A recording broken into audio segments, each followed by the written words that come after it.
Allez, bonsoir à toutes et bonsoir à tous et merci de nous avoir pratiqué sur AFS TV et bienvenue dans votre émission Transfert du jour. Ce soir, nous allons vous parler de l'FC Barcelone. L'FC Barcelone, aujourd'hui, on sait bien que c'est une équipe qui est en construction. C'est une équipe vraiment qui cherche vraiment à être une équipe concurrente face à cette équipe du Real. Parce qu'on sait bien que le Classico perd sa valeur de plus en plus, qui est en train de redresser. On sait très bien qu'à l'époque, le Classico était le match le plus suivi au monde, et mieux suivi que la finale de la Ligue des Champions. Mais aujourd'hui, Classico a perdu franchement sa crédibilité parce que tout simplement c'est Real qui domine depuis pas mal de temps. Alors FC Barcelone, surtout les amis du foot, les fanatiques du foot aujourd'hui, et cherchent franchement à ce que l'FC Barcelone revient à son meilleur niveau. C'est la raison pour laquelle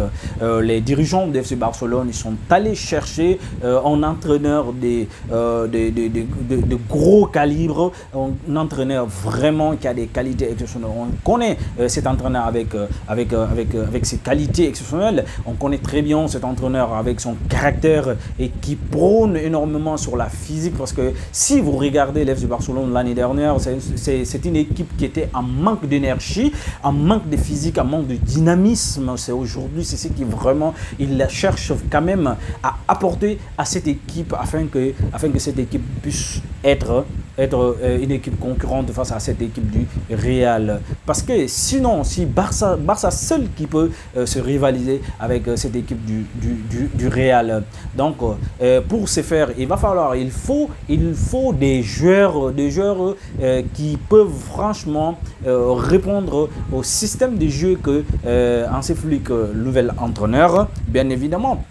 Donc, à savoir, on connaît les deux noms qui sont virales aujourd'hui, que tout le monde en parle, Nico Williams et Dani Olmo. Oui, effectivement, c'est des deux joueurs vraiment, on sait très bien que ces deux joueurs, leur venue franchement va apporter énormément à cette équipe du Barça, et ça va beaucoup aider à cette équipe de Barça d'être une équipe concurrente pour qu'elle puisse vraiment se rivaliser avec Real Madrid. On sait très bien que, parce que c'est ce que les gens, les amis du foot attendent. On connaît très bien la qualité et ce que Dani Olmo a dans le ventre et ce qu'il a prouvé Euro 2024. Et on sait très bien que c'est l'Espagne, c'est leur équipe qui ont remporté, et ce sont des joueurs encore qui sont illustrés, n'est-ce pas, dans cette compétition.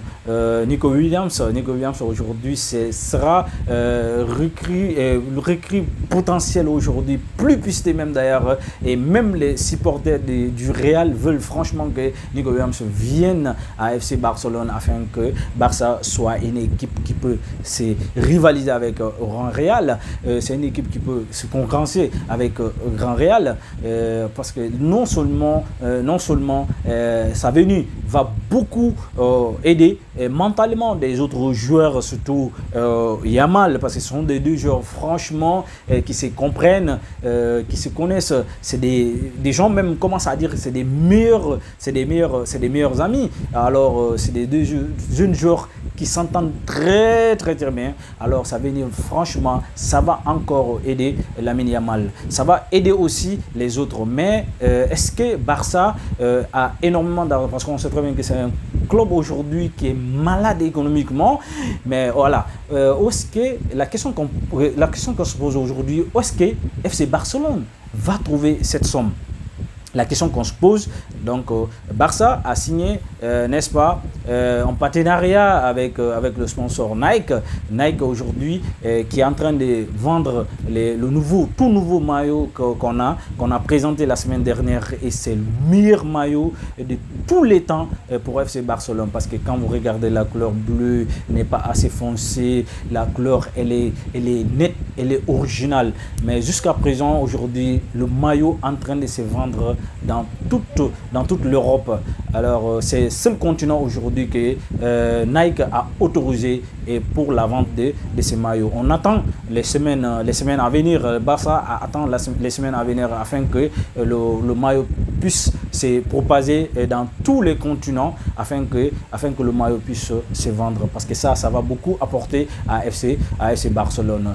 Et voilà. Et après ça, on connaît très bien la qualité de Dani Olmo. Dani Olmo qui est même le jeune produit de la Masia. Qui va revenir franchement à la maison, qui va faire un grand retour à la maison. En tout cas, le joueur, on sait très bien que lui et Pedri, ils ont presque le même style de jeu. La seule différence en est que Dani Olmo, il est plus offensif que Pedri. Dani Olmo, encore, c'est un polyvalent. Il peut jouer sur le côté. Il peut également, il y a plusieurs postes encore, il peut dépendre. Mais moi, la question que je me pose personnellement, l'FC Barcelone, on sait depuis combien de temps FC Barcelone a un problème de 6 de métiers depuis le départ des Busquets en 3. On sait très bien que Barça a toujours ce problème, a toujours le problème de ses profils. Parce qu'on dépendait même d'ailleurs, on a pris Christensen l'année dernière qui s'est dépanné avec ces postes-là. Alors, il va falloir encore qu'on trouve donc les noms qui surgissent, les noms franchement qui sortent actuellement là, qui émergent actuellement là, c'est N'Golo Kanté, le Français, qui a fait un très très bon Euro, et également Mikel Merino. Moi j'aurais préféré même d'ailleurs Merino parce que c'est un joueur vraiment aussi qui connaît le football espagnol et qui joue dans l'équipe d'Espagne, qui connaît la Liga. Et je pense très bien qu'il serait très facile pour lui de s'adapter à cette équipe de Barcelone. Donc l'avenir de N'Golo Kanté, on connaît très bien on connaît très bien les qualités du joueur. N'Golo Kanté, c'est un véritable gladiateur, c'est un véritable monstre en matière de physique, en matière d'équipe. Et donc je sais très bien que ça ne sera pas un véritable problème pour lui aussi de s'adapter. Mais moi, personnellement, j'aurais préféré quand même Mikel Merino que de N'Golo Kanté. Et franchement, voilà, est-ce que Barça va trouver cette somme? Donc il va falloir que Barça revend des joueurs tels que les joueurs qui se trouvent sur la liste pour le départ. Il y a Rafinha, il y a aussi Ronald Araujo, également Victor Roque, et ces joueurs-là et Frenkie de Jong. Ces joueurs-là qui peuvent vraiment apporter quelques choux à FC Barcelone, qui va les permettre franchement aller chercher ces deux jeunes joueurs et qui pourront venir afin que Barça puisse se rivaliser, puisse se concurrencer avec au grand Real. Donc la semaine prochaine, on va essayer de parler, n'est-ce pas, le système de jeu du Real, parce qu'il n'y aura pas grand-chose. On sait très bien que le Real est l'équipe leader, la meilleure équipe du monde, et avec la ceinture de Kylian Mbappé également, qui va beaucoup apporter à cette équipe du Real. Donc la semaine prochaine, on va essayer de parler, on peut parler du Real aussi. Franchement, on se donne rendez-vous à la semaine prochaine, et il faut toujours partager, activer la cloche de notification et surtout vous abonner, quoi. Allez, merci, on se donne rendez-vous.